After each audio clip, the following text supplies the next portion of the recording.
Good morning students. I hope all of you are doing well. In today's video we will do revision from chapter 3 Whistle Away. So all of you please take out your literature book and open page number 25. Dear students, when we whistle when we are in happy mood. हम कब whistle करते हैं? जब हम बहुत खुश रहते हैं, जब हमारा मूड बहुत अच्छा होता है, देन हम उस टाइम विसल करते हैं. And why we whistle, and whistle क्यों करते हैं?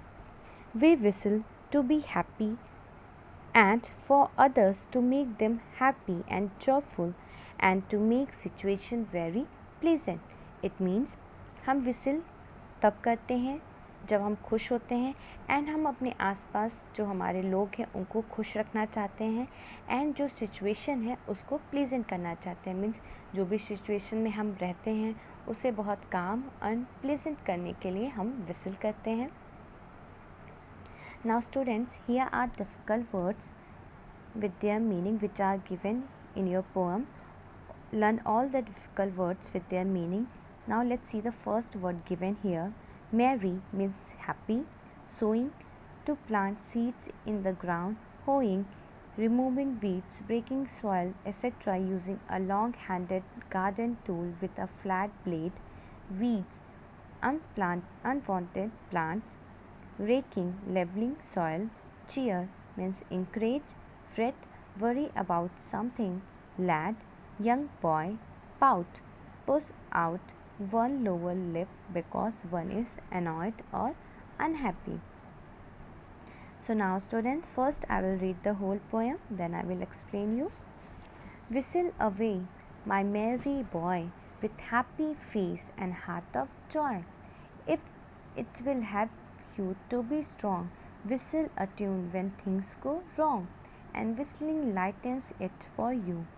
If ever your task is hard to do, whether it be sowing the seeds, hoeing the corn, or pulling weeds, gathering fruits, or raking hay, or driving cows, whistle away. Whistle a tune if you cannot sing, and that would seem the next best thing that you can do. Perhaps 'twill cheer the heart of some who chance to hear. Better to whistle than to pout and scout and fret, no one can doubt. So keep a merry heart, my lad, and thus make other people glad. Do all the good you can each day, and as your toil whistle away. Now see the first two lines which is given on the top. Whistle away, my merry boy, with happy face and heart of joy. Here the poet conveys his message through a boy that he has a very good connection with boy. That is why he say merry, my merry boy. He said that this boy is very joy with his heart. The poet also says that if a boy is happy with his heart, then definitely his face also reflects his happiness. It means इस poem में poet अपने message को एक boy के through convey कर रहे हैं कि जो बॉय है पोएट स्टार्टिंग में ही पोएम के कह रहे हैं माई मैरी बॉय मीन्स मेरा प्यारा बच्चा. And he is saying that, वो बोल रहे हैं कि जो बच्चा है वो बहुत जॉयफुल है, बहुत हैप्पी है और बहुत खुश रहता है. अगर आप खुश रहेंगे देन अगर आप अंदर से खुश हैं तो आपका जो हैप्पीनेस है वो आपके फेस पे भी रिफ्लेक्ट करता है. बट अगर आप सैड हैं देन आपका सैडनेस भी आपके फेस पे ईजिली पता चल जाता है कि आप सैड हैं. बट अगर आप बाय हार्ट आप बहुत खुश हैं देन आपकी जो हैप्पीनेस है आपकी फेस पे ईजिली रिफ्लेक्ट करने लगती है. Now see the next line given here. If it will help you to be strong, whistle a tune when things go wrong. Every time all the things will not go very smoothly, that we all know. हम सबको पता है कि हमारे life में जो चीज़ें चलती रहती हैं वो एक जैसी कभी नहीं रहती हैं. कभी भी ऐसा नहीं रहता है कि हमेशा हम खुश रहेंगे. Sometimes We all face some difficulties. That moment we should not lose our temper and patience. Hence, the poet says us to whistle. It will help us energy.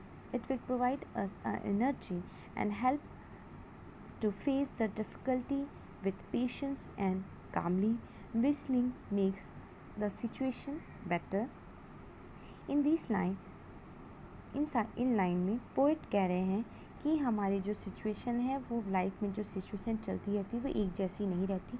कभी हम अपनी लाइफ में कुछ डिफ़िकल्ट सिचुएशन भी face करते हैं. Then उस time हमें अपना टेम्पर मीन्स अपना एटीट्यूड है, अपना जो बिहेवियर है उसमें उसे लूज़ नहीं करना चाहिए. हमें खुश रहना चाहिए एंड सारी सिचुएशन जो हम अपनी लाइफ में फ़ेस करते हैं उसको बहुत पेशेंस के साथ और बहुत हैप्पीनेस के साथ उसको फेस करना चाहिए. एंड जब भी हमारी लाइफ में कोई भी प्रॉब्लम आती है देन हमको विसल करना चाहिए, बिकॉज विसल करने से जो जिस सिचुएशन में आप हैं वो सिचुएशन आपकी बहुत बेटर हो जाती, बहुत अच्छी हो जाती है एंड हमारा जो पेन होता है सिचुएशन का वो थोड़ा कम हो जाता है. सो हम लोग को विसल करना चाहिए. Now let's see the next line. And whistling lightens it for you if ever your task is hard to do. We know that we get different work to do, but when we do some work, we face different problem. But we have to overcome the problem with our intelligence, knowledge, and at that moment we should not just leave the problem, we should solve the problem with calmly and patiently. Means in line में poet कह रहे हैं कि हमारी life में कभी कभी कुछ डिफ़िकल्ट सिचुएशंस भी आते हैं, डिफ़िकल्ट प्रॉब्लम्स भी यहाँ आते हैं. देन उस प्रॉब्लम को हम लोग को ऐसे ही नहीं छोड़ देना चाहिए. उस प्रॉब्लम को हमें फेस करना चाहिए अपनी नॉलेज के साथ, अपनी इंटेलिजेंस के साथ, अपने पेशेंस के साथ एंड उस प्रॉब्लम को सॉल्व करना चाहिए. ऐसे ही नहीं कि किसी प्रॉब्लम को लीव करके आप आगे चल दिए, ऐसा नहीं है. प्रॉब्लम को फेस करिए पूरे अपने इंटेलिजेंस के साथ, अपने पूरे एनर्जी के साथ और अपने पूरे पेशेंस के साथ. See the next line given. Whether it be sowing the seeds, hoeing the corn, or pulling weeds, gathering food, or wrecking hay, or driving cows whistle away. In this line, the poet is saying sowing the seeds, hoeing the corn, pulling weeds, gathering fruits, driving cows. These all activities shows that the poet is saying that all these activities belongs to agriculture activities and the boy here in this poem is engaged in this agriculture activities. Means ये सारी जो activities हैं वो agriculture की activities है, जैसे कि sowing the seeds, hoeing the corn, pulling weeds. So ये सारी एक्टिविटीज़ एग्रीकल्चर एक्टिविटीज़ हैं एंड ये जो बॉय इस पोएम में है वो सारी इस एक्टिविटीज़ को करता है, वो इस एक्टिविटीज़ में इंगेज है. So we all know before sowing the seeds, a farmer breaks the soil, level the soil, then sows the seeds. And here a boy is facing some difficulties in doing his work. So a poet is saying to whistle a tune that he gets energy and power to do his hard work with full energy and dedication and also with patience and calm. Means हम सबको पता है कि एक जो farmer होता है वो पहले अपने जो लैंड को उसको लेवल करता है, देन उस मीन्स पहले उसे ब्रेक करता है, लेवल करता है, देन उसमें सीड्स डालता है. सो ये सब प्रॉब्लम करते टाइम पोएट को मीन्स पोएट ये देखता है कि जो बॉय है वो कुछ डिफ़िकल्टीज फेस कर रहा है ये सारे काम करने में. देन पोएट बॉय से कहता है कि आप विसल करो. विसल करने से आपको एक एनर्जी मिलेगी, एक पावर मिलेगा, जिससे आप अपना हार्ड वर्क बहुत अच्छे से कर सकते हैं विथ फुल एनर्जी के साथ एंड डेडिकेशन के साथ. और विसल करते रहिए ताकि आप काम रहें एंड पेशेंस रहें. See the next line given. Whistle a tune if you cannot sing, and that you see the next best thing. Here a poet is saying that we all are not expert in singing a song. So if we don't know how to sing, we can also whistle a tune, and it is also the best thing to do.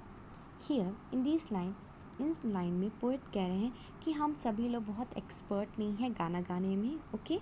सो अगर हम गाना नहीं गा सकते हैं then उस case में हम विसल कर सकते हैं ट्यून, क्योंकि उससे भी हमारी जो प्रॉब्लम है उसमें हमें एनर्जी मिलेगी एंड हम वो प्रॉब्लम को बहुत ईजिली और स्मूथली कर लेंगे।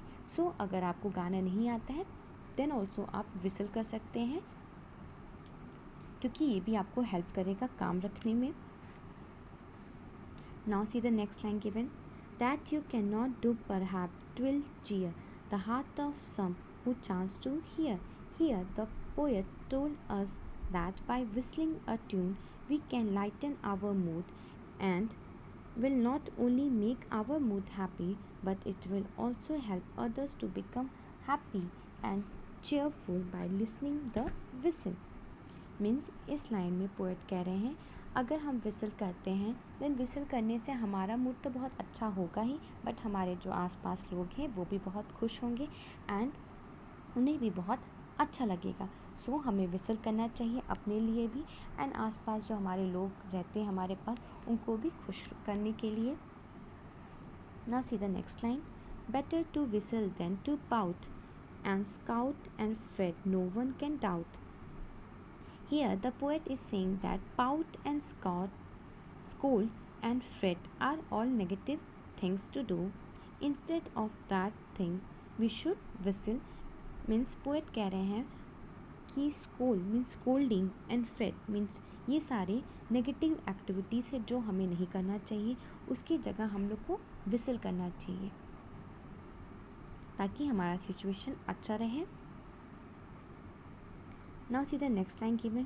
So keep a merry heart, my lad, and thus make other people's glad. Do all goods you can each day, and as you toil, whistle away. In this line, here the poet says, my lad. My lad means young boy. By using this, my lad, we can say that poet loved this boy very much. That is why he says my lad means ये word जो दिया गया है poem में माई lead, इससे ये पता चलता है कि पोएट उस बॉय से जो इस पोएम में यूज़ किए गए हैं उससे बहुत प्यार करते हैं। Poet is requesting that keep a cheerful heart and good heart. Poet कह रहे हैं कि हमें अपना हार्ट खुश रखना चाहिए एंड बहुत अच्छा रखना चाहिए। मीन्स गुड हार्ट मीन्स अच्छी चीज़ें सोचनी चाहिए, कोई भी नेगेटिव थॉट अपने हार्ट में नहीं लाना चाहिए।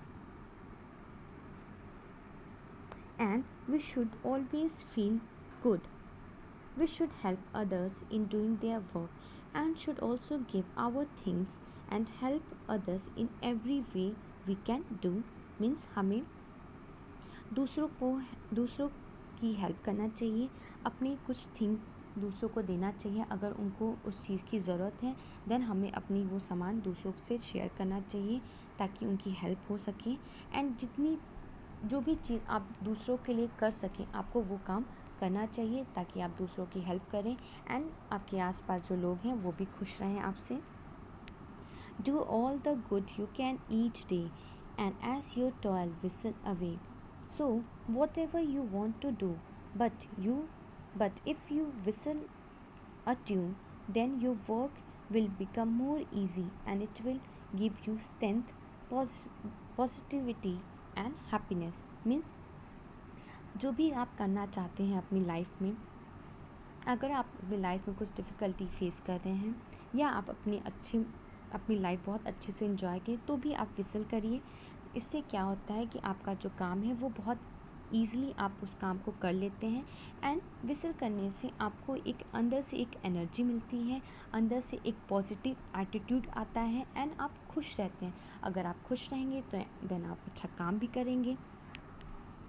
So the poet ended the poem by giving a very good message that we should do our duties with happiness and should always be gentle and helpful to others. Means and में poet बहुत एक अच्छा बहुत good message आप लोग को दे रहे हैं कि हमें अपनी ड्यूटीज़ अपनी रिस्पॉन्सिबिलिटीज़ बहुत अच्छे से करना चाहिए एंड जब हम अपना वो काम करते हैं देन हमें खुश रह के काम करना चाहिए जिससे हमारे आसपास जो लोग हैं वो भी खुश रहें एंड हमें अपने आसपास लोगों की हेल्प करना चाहिए, उन्हें भी खुश रखना चाहिए। And we should live our life with happiness, हमें अपना लाइफ हैप्पीनेस के साथ जीना चाहिए। एंड स्माइलिंग फेसेस, एंड हमेशा खुश रहिए, स्माइल करते रहिए। Does not matter how hard the situation is, कैसा भी सिचुएशन आप अपनी लाइफ में फेस करें, हमेशा खुश रहिए। बी काम and enjoy every up and down in life, हमेशा काम रहिए, एन्जॉय करिए लाइफ के जितनी भी डिफ़िकल्ट सिचुएशन हो और या हैप्पी मोमेंट्स हो। Now students, I hope all of you have understood the poem. Now I will end my class here. All of you please don't forget to write your name, class with section for your attendance. Thank you. Be safe and stay at your home.